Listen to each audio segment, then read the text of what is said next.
শুধুমাত্র মুলতবি প্রস্তাব উত্থাপিত হবে কি না, উত্থাপিত হবে অথবা হবে না তার উপরে ভোটাভুটির বিধান আছে। কিন্তু আপনি যদি তখন ভোটাভুটি বিধান দিতেন তাহলে পরে এই আলোচনার প্রস্তাব উত্থাপিতই হতো না। যে মুলতবি প্রস্তাবটা আপনার অনুপস্থিতিতে মানে ডেপুটি স্পিকার প্রিজাইড করেছেন, উনি গ্রহণ করেছিলেন, তখনই আমি আপত্তি উত্থাপন করেছিলাম যেটা 68 বিধিতে হতে পারে। কিন্তু মুলতবি প্রস্তাব যে রুলস অফ প্রসিডিওর আছে তার মধ্যে আপনি রাইটলি আইডেন্টিফাইড করেছেন, সেটা আমি আগে উত্থাপন করেছি।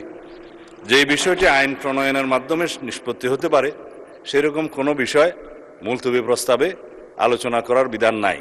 এটা আপনাদের উদারতা, হাউজের অভিভাবক হিসাবে জাতীয় গুরুত্বপূর্ণ ইস্যু হিসাবে উত্থাপিত হয়েছে, আপনি আলোচনার জন্য রেখেছেন এবং সেটা 2 ঘন্টা আলোচনার জন্য সময় নির্ধারিত হয়েছে, উভয় পক্ষে আলাপ আলোচনা হয়েছে।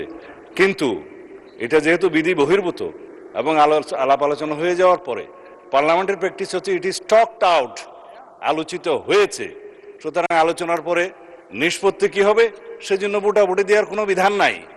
শুধুমাত্র মুলতবি প্রস্তাব উত্থাপিত হবে কি না, উত্থাপিত হবে অথবা হবে না তার উপরে ভোটাভুটির বিধান আছে।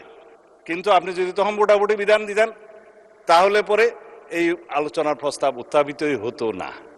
অথবা আরেকটা আপনার অপশন আছে, স্পিকার হিসাবে আপনি কোন মুলতবি প্রস্তাব বিবেচনা করবেন অথবা বিবেচনা করবেন না, আপনি এটা রিড আউট করে, এটা প্রিভিলেজ হলো অপোজিশন মেম্বার কেউ যখন সরকারি কর্ম বাধাগ্রস্ত করতে চায় ব্রিটিশ পার্লামেন্টের নজির অনুসারে তারা ট্রেজারি বেঞ্চের আলোচনা যাতে এগিয়ে না যায় সেজন্য মুলতবি প্রস্তাব তোলার পরে সেটা মুলতবি হলো কি হলো না সেটা স্পিকারের ইখতিয়ার অথবা ভোটাভুটির ইখতিয়ার। তখন মুলতবি প্রস্তাবটা আলোচনা না হলেও প্রিভিলেজটা হলো যে তাদের উত্থাপিত বিষয়টা আপনাকে পড়তে হয়, সেটাই। আর আমরা কোনো মুলতবি প্রস্তাব এখানে রিড আউট করি নাই মাননীয় স্পিকার। উনি যেটা বলেছেন সেটা অসত্য বলেছেন। যেটা মুলতবি প্রস্তাব আমিও শুনেছি আজকে একজন বেসরকারি সদস্য উত্থাপন করতে পারেন, সেটা আপনাকে বিবেচনা করতে হবে, যেহেতু একই বিষয়ে আপনি বিরোধী দলের মাননীয় নেতার একই রকম মুলতবি প্রস্তাব আপনি গ্রহণ করেছেন।